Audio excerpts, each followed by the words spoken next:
Caso de Carla Ayala Turcios, periodista. Bienvenidos a Documentales de El Salvador, un espacio de conversación y reflexión donde exploramos temas científicos, sociales, ambientales, políticos, económicos y estadísticos y eventos de actualidad del Salvador y el mundo.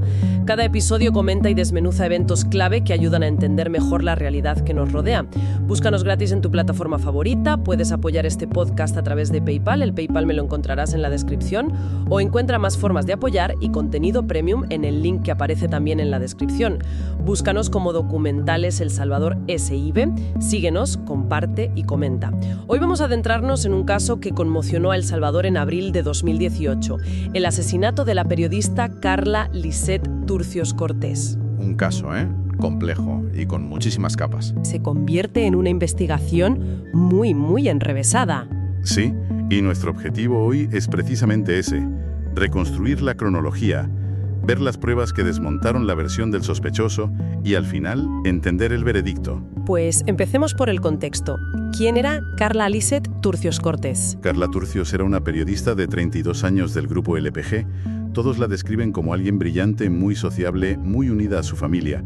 Vivía en la colonia Costa Rica, en San Salvador. Y vivía allí con su pareja, Mario Alberto Hueso Portillo, el hijo de ambos, que tenía 5 años, y también su propio padre, ¿verdad? Exacto. Una familia, en apariencia, estructurada y normal. Una fachada que, como veremos, estaba a punto de saltar por los aires. Vamos al inicio de todo. Sábado 14 de abril de 2018. Mario Alberto Hueso Portillo denuncia que Carla ha desaparecido. ¿Cuál es su primera versión de los hechos?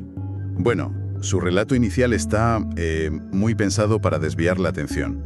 Él afirma que por la mañana salió con su hijo a un parque. Ajá. Y que al volver, un par de horas después, ya no estaba en casa. Y recalca un detalle: la casa no tenía signos de violencia, como si ella se hubiera marchado por su propio pie. Pero añade un elemento que lo cambia todo. Eso es. Añade un elemento teatral, casi de película. Dice que ha encontrado una nota de amenaza en el garaje de la vivienda. La famosa nota.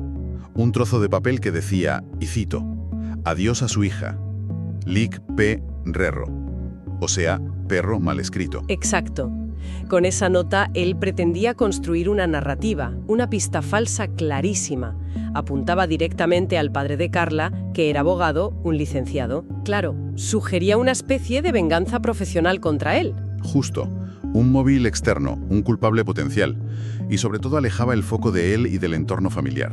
Era una coartada. Pero mientras él denuncia la desaparición y mueve el caso en redes sociales, el plan se empieza a torcer. Pasa algo en paralelo a 100 kilómetros de allí. Sí. Fíjate, casi a la misma hora, a las 4 de la tarde, la policía recibe un aviso. Han encontrado el cadáver de una mujer en una carretera muy desolada en Santa Rosa, Huachipilín, en Santa Ana. Y en ese momento no se sabe quién es. No se la puede identificar. El cuerpo además presentaba signos claros de estrangulamiento y tenía 2 bolsas de plástico en la cabeza. El punto de inflexión llega al día siguiente, el domingo, cuando la familia va a identificar el cuerpo. Totalmente. Allí acuden a la morgue el padre de Carla y Mario Alberto Hueso Portillo. Y los investigadores que están con ellos notan algo raro desde el principio. Una actitud extraña. Un nerviosismo que no encajaba. Y entonces comete un error. Un error casi absurdo que lo delata. ¿Qué es lo que pasó exactamente? Pues en la morgue, un agente le pide su documento de identidad para el papeleo. Mario Alberto, muy nervioso, se mete la mano en el bolsillo del pantalón y al sacar la cartera, se le cae un papelito doblado al suelo. No me digas. Sí. El agente lo recoge y lo abre. Era otra nota, casi un calco de la que supuestamente había encontrado en el garaje. Increíble. Le preguntaron qué era eso, por qué la tenía, y no supo qué decir. Se quedó en blanco. En ese instante, pasó de ser testigo a ser el único sospechoso. Es que toda su coartada, tan fabricada, se derrumba por un trozo de papel. A partir de ahí, la investigación se centra ya en desmontar su relato pieza por pieza, ¿no? Por completo. Y empiezan por las contradicciones más básicas. Por ejemplo, él dijo que Carla se había duchado y cambiado de ropa esa mañana. Ya. Pero el cuerpo fue encontrado con la misma ropa con la que había ido a trabajar el día anterior. Un pequeño detalle, pero que ya indicaba que mentía. Pero la prueba definitiva no fue la ropa, fue la tecnología. Su gran coartada era el Parque Bicentenario. Supongo que eso es fácil de verificar hoy en día. Facilísimo. Y esa fue la primera pieza del dominó. La Fiscalía General de la República, que en ese momento dirigía Douglas Meléndez, pidió todas las grabaciones de las cámaras de videovigilancia de la zona. ¿Y el resultado? Demoledor. El coche de Mario Alberto Hueso Portillo, un Hyundai negro, no aparecía en ninguna imagen de esa mañana. Jamás estuvo en el parque. Entonces, la pregunta es obvia. Si no estaba en el parque, ¿dónde estaba? Y aquí es donde entran los teléfonos móviles. Aquí es donde la evidencia se vuelve irrefutable. El análisis de las antenas de telefonía permitió a los investigadores reconstruir sus movimientos. O sea, no es el GPS, es a qué antena se conecta cada móvil. Exacto. Y así confirmaron dos cosas. Primero, que los móviles de Mario y de Carla estuvieron juntos toda la mañana en la casa. No hubo ninguna salida al parque. Y segundo, pudieron trazar el mapa exacto de su recorrido. Pudieron dibujar la ruta del crimen, literalmente. Con una precisión milimétrica. Vieron cómo a las 12:08 del mediodía los dos móviles empiezan a moverse juntos. El rastro digital dibuja un trayecto que sale de su casa, toma la troncal del norte y se dirige sin desviarse hasta el punto exacto de Santa Rosa Huachipilín, donde se encontró el cuerpo. Es el testigo perfecto, un testigo que no miente. Y no solo el viaje de ida. En el de vuelta, las antenas registran cómo el móvil de él sigue el camino, pero el de Carla, de repente, se detiene en una zona de la carretera. Lo arrojó por la ventanilla. Claramente. Y lo increíble es que días después, una persona encuentra ese teléfono, le pone una SIM nueva y lo enciende. Eso emitió una señal que permitió a la policía recuperarlo. Otra prueba clave. Espera, porque hay un detalle aquí que es difícil de procesar. Las cámaras de seguridad no solo grabaron el coche, grabaron algo más en su interior. Toda esta historia. En las imágenes se ve a un niño. Sí, en varias grabaciones se distingue la silueta de un niño pequeño en el asiento del copiloto. Era el hijo de Amos, de 5 años, que además tiene un trastorno del espectro autista. O sea, para que lo entendamos bien, la asesina monta toda esta farsa y luego se lleva a su propio hijo en el coche durante más de 2 horas para abandonar el cuerpo de su madre. El nivel de crueldad es inconcebible. La propia jueza lo describió en la sentencia como un acto inhumano, una tortura para el niño. Es que... De hecho, la jueza llegó a cuestionar a la fiscalía por qué no se le había acusado también de maltrato infantil. Fíjate si la prueba era sólida. Que la camisa que llevaba el niño ese día la encontraron en un armario de la casa. Sirvió para confirmar que él estuvo en ese coche. Bien. Un recordatorio para quienes nos escuchan. Si este análisis les parece valioso, pueden apoyar este proyecto a través de PayPal, con el enlace que se encuentra en la descripción. También hay más formas de apoyar y contenido adicional en el mismo enlace. Su contribución nos permite seguir creando este espacio. Continuamos. Una vez que la coartada está hecha añicos, la gran pregunta es el por qué. Siendo Carla Lisset Turcios Cortez periodista, la primera hipótesis lógicamente apuntaría a su trabajo. Fue la primera línea que se exploró, claro, pero se descartó muy rápido. El director de la Policía Nacional Civil en aquel entonces, Howard Cotto, fue tajante. Dijo que no había ni el más mínimo indicio que lo relacionara con su profesión. Así que el móvil era personal, estaba dentro de casa. Totalmente. Y la Fiscalía lo enmarcó en un concepto muy concreto: violencia económica. ¿Y qué significa eso en este caso?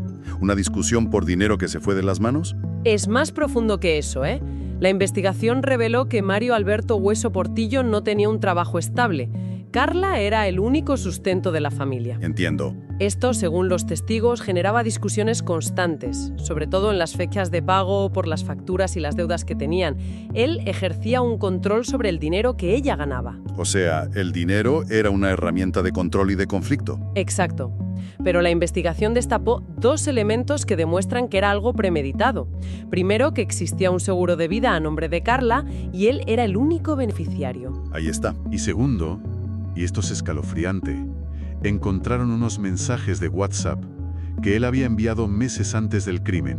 ¿Qué decían esos mensajes? En una conversación con un amigo, le explicaba que estaba preparando una coartada para justificar una agresión física contra ella.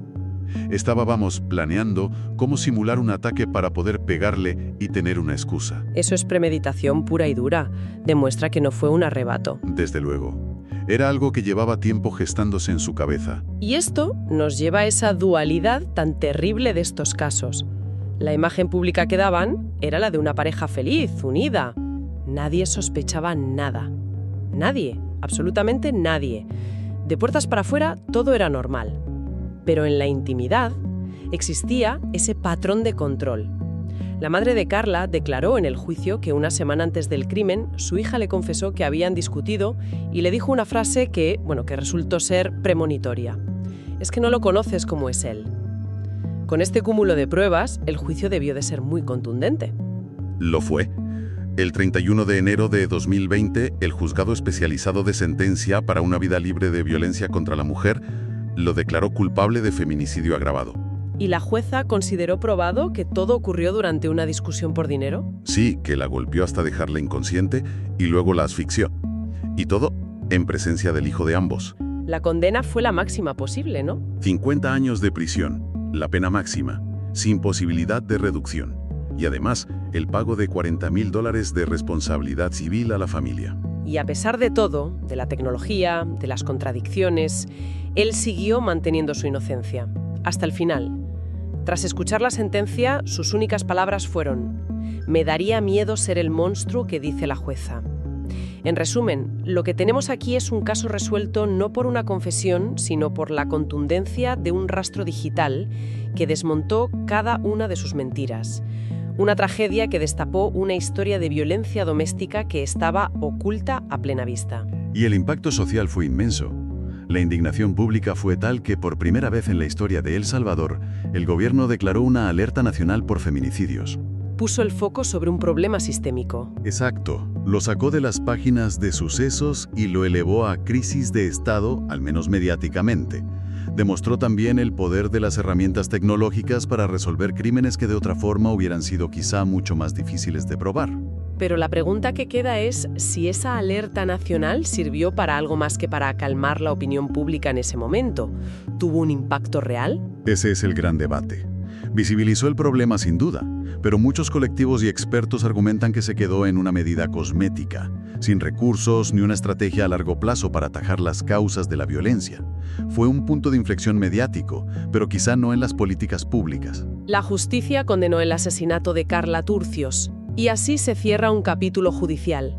Pero el caso deja una pregunta latente sobre las víctimas silenciosas, los niños que presencian estas atrocidades.